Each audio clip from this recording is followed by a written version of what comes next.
diagnosed with autism around his 3rd birthday. His main symptoms are communication deficit, extreme communication deficit, rigidity, extreme rigidity that borders on obsessive compulsive. It gets better or worse with anxiety, with life changes, and sometimes he can become aggressive if he's extremely overwhelmed. Around his 21st birthday, a little older, he was transitioning out of the school system, and he was very anxious about what came next. His compulsions had reached a level that it was very, very difficult for him to function, and I was looking for some alternatives to medications that really weren't working very well. And I found a form of brain stimulation called MeRT, and I was anxious to try it.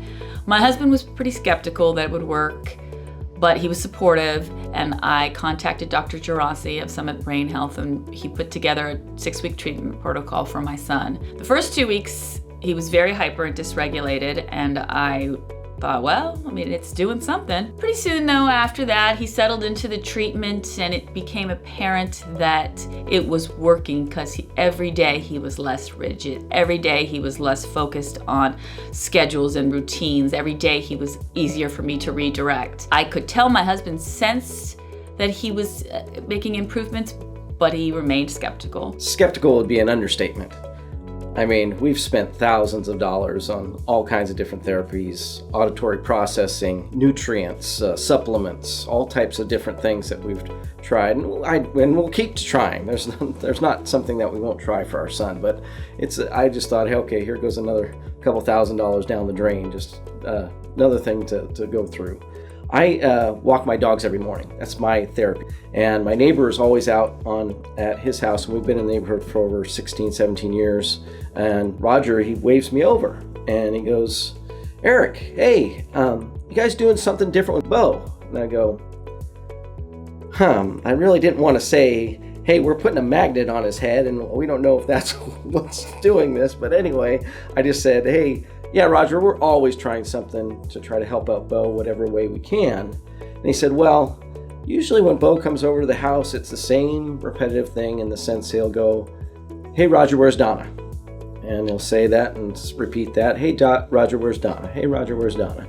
And I'm trying to pull conversation out of him, but that's where it ends up. And he said, the other day, Bo came over to the house and he said, hey, Roger, how you doing? And it sent me back, Eric. And then he continued to say, hey, is Dawn inside? Would she like to come out and talk?